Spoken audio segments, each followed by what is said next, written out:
Before we go any further, I should probably start off with saying that some of the methods and practices used in this video and upcoming videos are questionable and possibly extremely dangerous. So exercise common sense if you have any, and just be careful. Hello and welcome to this, the first in our series on how to do a TDI conversion on your Mk2 Golf.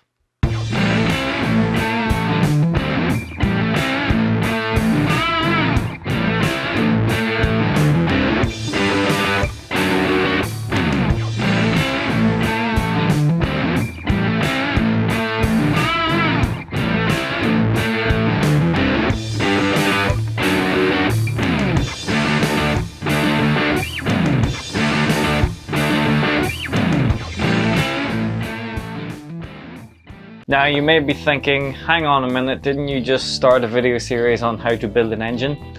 Yes, but plans have changed and a Mk2 Golf donor car came up, so it just makes more sense to do that, to be honest. We'll come back to that engine series down the line, but for now this is kind of a priority. So in this video series we've got ourselves a Mk2 Golf TDI. Now this is the engine code AHU, however the same practices work for the 1Z as well. AFN I'm not so sure. What am I saying here? Load of gibberish, I know, it's confusing, but we'll get to it. So that is the engine code I just mentioned. The engine code is AHU. This came in I think 97 onwards, Mk2 Golfs, maybe 96 onwards, which didn't give it a lot of time really, but it is apparently the better of the two, the AHU and the 1Z, because some internals were a bit stronger and stuff. But anyway, that's not that important. This is just a quick introduction to let you know what's going on.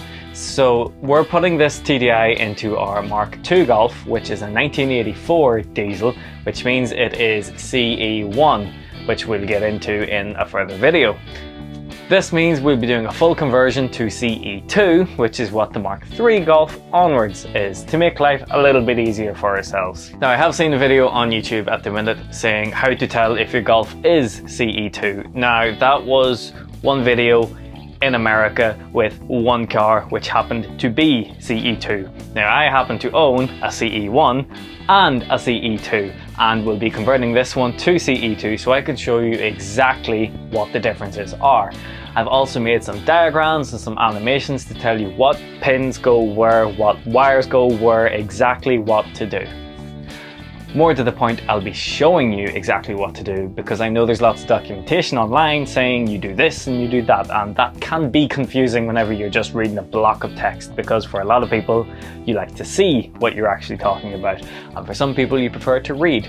So if you prefer to read, well, you might as well just stop watching, I guess. It's pretty relevant, but I'll be taking some of the information from those guides and making it into a comprehensive tutorial.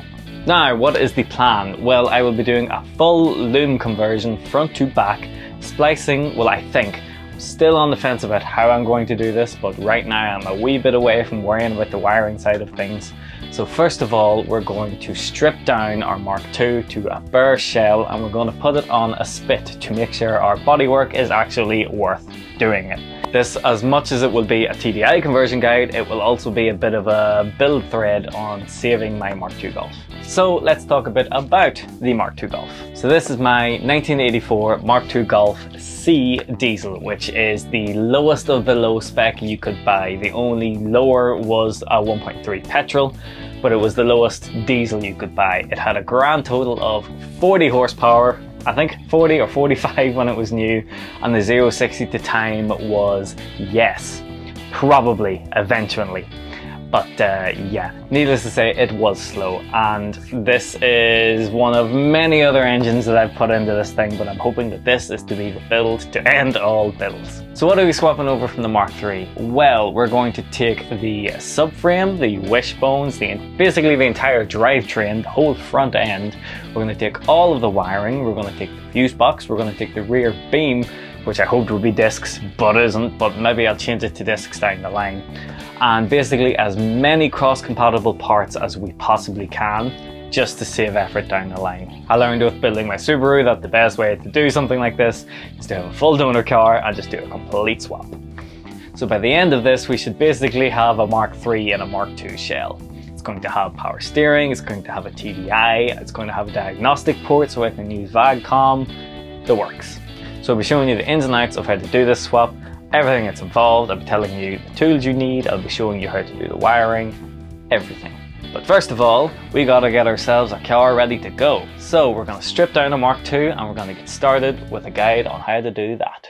Now, one thing I should point out is that my Mark II had some work being done to it before this, so some of the things are already disconnected. For example, the exhaust is cut off down at the downpipe, so I didn't show removing the exhaust. And this is also a car that's had 40 odd years worth of bodges and things not put together properly and all, so my things may differ a bit from yours if yours is a bit more original in how it should be. For example, you won't have bolts missing holding on body panels and things like that, I'm sure. So there are some parts where I'll just have to say, see what you have, because you might have different bolt sizes than me. But I've shown you what I have in it and what I can. So at the minute it has a 1Y straight diesel in it, which is why my engine might look a bit different from the 1.6 straight diesel or whatever you have in yours, just so you know as a heads up. There are also some parts that are extremely difficult to record as one guy by himself. Since the whole pandemic going on, I can't have somebody else here to video. So there are some parts where I've just shown a still image and said what there is. I'm hoping that you can look on your car and see what I'm talking about, and I'll try and explain it as best I can, but you know, limitations. Okay, so the first thing we're going to do is take off our bonnet, which involves taking off 4 10mm bolts on the hinge. It's useful to have another person here with you while you're doing this to help you lift it off.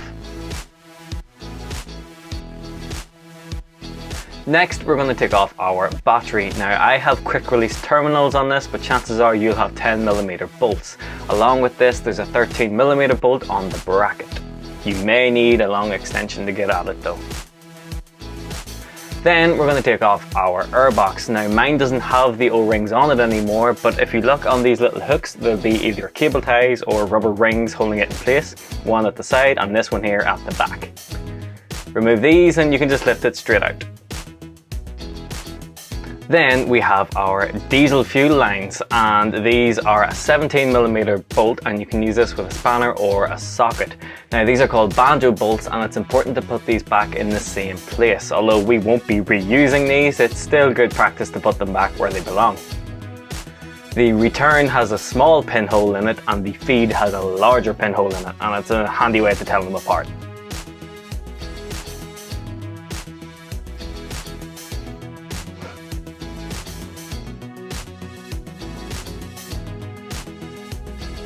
Now we're taking off our fuel filter and its bracket. Its bracket is 2 13mm nuts, and on the fuel filter itself there are these things called hose clips. These are removed with a flathead screwdriver or a socket, and the same applies to any hose clip on the whole car, so I'll not bother explaining that again.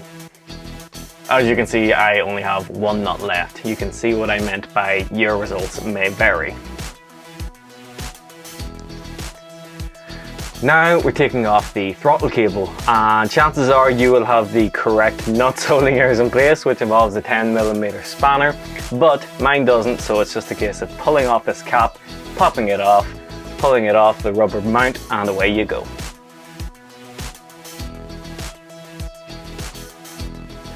Now is to remove any electrical connections. Now there are quite a few here, they tend to just be spades. We've got our oil pressure sensors, our water temperature sensors, our fan connection. There's quite a few of them, to be honest, so just look around your engine and take off anything that's still connected. The alternator ones are a bit harder to see, as well as the heater plug wire. So the heater plug is a star head screwdriver. The alternator, you might need a socket to get a nut off to take them off. I'm not sure. This is a later model alternator, so. Then while you're at it, take off the vacuum hose, which will probably just pull off. There might be a hose clip, I'm not sure. Starter connections are very difficult for me to show with only one person, so chances are you'll have a 13mm nut holding on some ring connectors, and you'll have a spade which goes to the battery, I believe. Now we're going to jack up the car, please be careful when doing this, and put a bucket underneath. We're going to drain our coolant from this bottom hose. I'd remove any hoses while you're at it, to be honest. Now mine doesn't have much coolant in it because it was in the process of some other work going on, so as you can see there's not very much coming out and it's going everywhere. It's just marking its territory. It's a Volkswagen, that's what they do. But try and catch as much of it as you can. Now we're going to take off our grille. Now these should be some plastic tabs that come off with a flathead screwdriver, but if you're like me and your car is a bit more weathered, chances are you have some screws holding it in place. So have a look at your own grille and see what's what.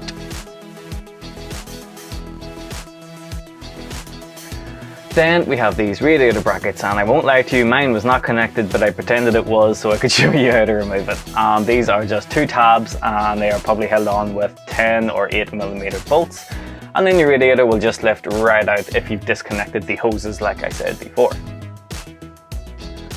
Then you have your headlight connections, which is just this one plug and the side light, and then finally the horn, which again just pulls out. It's a standard connection.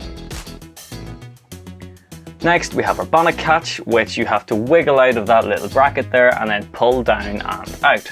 No tools required for this, although a flathead screwdriver may make it easier. You can see the little ball you have to navigate out there.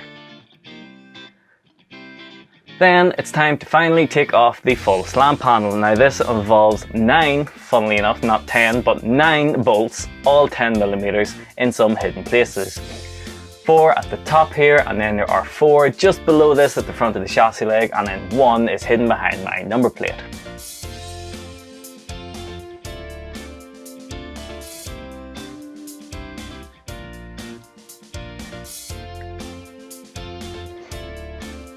You can reach these ones behind the bumper with an extension. It's a bit of a wiggle, but you should be able to do it. Some people prefer to take the bumper up before doing this, but nah. It's up to yourself really. Again, you can follow these instructions in any order you want really, up until we actually start to remove the engine, but this is just the steps and the order that I tend to do it. Next is the lower valance, and well, if the wind doesn't attack you first. These are basically scattered throughout the bottom of it. They should be fairly obvious which ones to take off. Mine is missing the majority of them, so I didn't really bother showing you where they are because, well, I don't have them there to show you, to be honest. So now is the clutch cable, and there's a bit of a trick to this. I tend to use a block of wood on a jack to push up that lever. It tends to work. It can be a bit perilous at times, but your objective is to jack that up and then pull a metal tab off of the lead, and then the cable should just pull straight out. You can see, I think if I show you, yeah, then you let the jack back down and then you should see these metal tabs. The way it works is it goes through that hole, and then this one in my other hand locks it in place so the cable can't come out. Kind of difficult to do when you don't know what you're doing. And then just pull the cable out. Next is the expansion tank, and you unplug the electrical connector and just pull it straight out. Same goes for the washer bottle, except you will have a 10mm nut there in front. I don't. I just pull it straight out, but be careful as the pump is on the back. Now unplug the electrical connection on the pump, take off the line for the washers and lift out. Then comes the bumper bar nuts. Now I really couldn't show you where these are because it's difficult to do, but these photos hopefully will show you that you're looking for 10mm nuts. And then your bumper bar will just lift off. Now this means that your engine doesn't just fall to the ground because your bumper brackets are part of its mount. Next, take out the power steering reservoir, which literally just lifts out. A lot of them don't have this, but there you go. Then you have a 19mm bolt on your gearbox, which holds your earth. So just undo that, pull out your earth, put the nut back on, and away you go. Now we have these tricky gear rod clips. Now yours may be very old and fragile, but the point of this is to lift off this tab, which then opens up the clip a bit more, and then you can just pull it off. You can see here when I fasten it back up that it tightens a bit. So I tend to use a flathead screwdriver. These may require a bit of force if yours haven't been off before. Mine were only just recently put on and were brand new, so it was smooth sailing for me, but you may struggle with this. They are cheap and you can get them brand new if you break it. Then we have the actual rod bracket. Now I believe this to be two 10mm, possibly 13s. Undo this and then pull this whole assembly off. Now whenever you're taking out your subframe, you wheel it forwards and that rod comes out. We won't be using this anymore, so just throw it to the side. Then we have our steering UJ or universal joint. It's underneath this rubber at the back.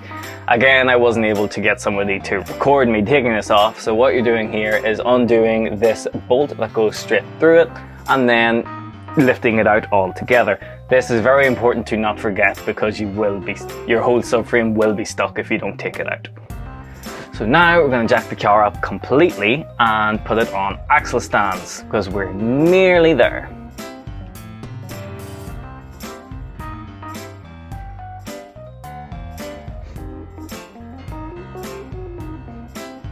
Give it a good shake to make sure it's not going to go anywhere so you don't get dead. And then I tend to put the jack on just a little bit, just as a safety measure really. Now we're going to take off our front wheels. I'm only going to show one side, but just repeat the same for the other side. Now what you can use here is some brake hose tools. Now I don't actually have much fluid in my car at the minute because I had these out recently, but the way these work is they clamp onto your hose and then you undo your hose and it stops a ton of brake fluid from falling out onto the ground. I'll show you how to use them and I'll put it on when I'm doing it just to show you basically, but I didn't really need it here, so I didn't pay much attention to where I put it, to be honest. You want to be putting it down here and removing the hose at the caliper, but the way I did it, just because I knew it would definitely come off, was taking off the actual copper pipe at the top, just because I knew it would definitely come off.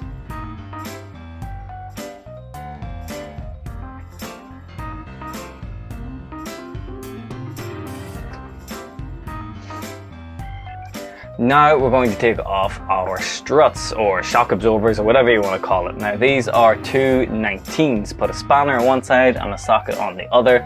These may be a bit difficult to get off. You're taking off the top one and the bottom one.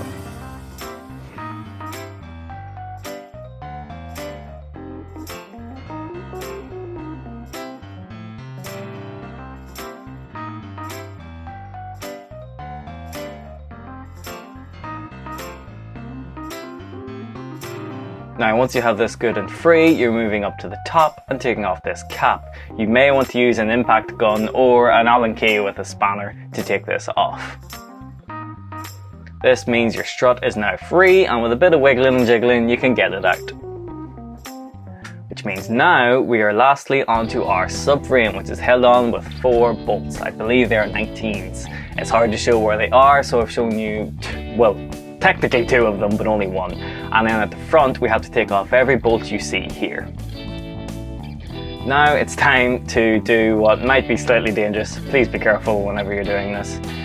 We are supporting the engine and subframe with the engine hoist. Now we're lifting this up until the car starts to lift, meaning it's definitely taking the weight.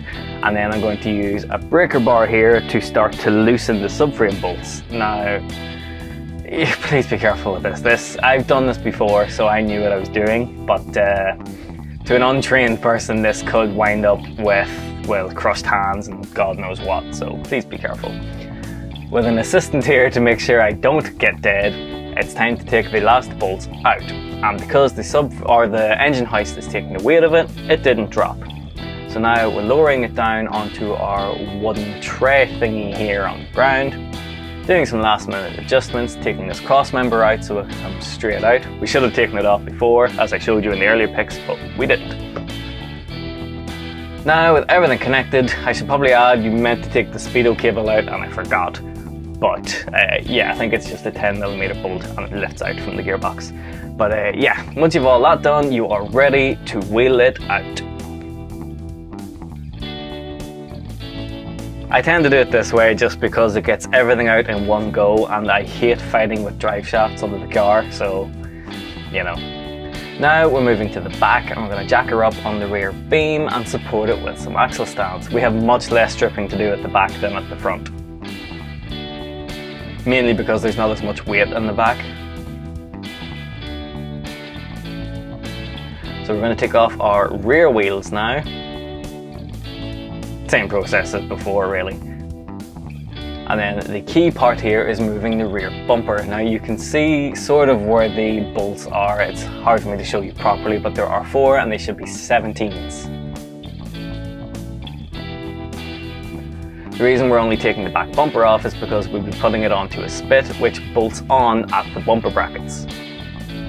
The rear beam doesn't weigh as much as the front subframe drivetrain, so we can just leave it on.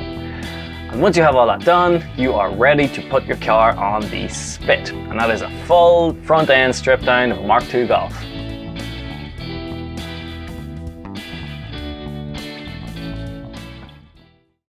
So I hope you've enjoyed seeing how much work, or how little work really, it takes to strip a car to get it ready for the spit.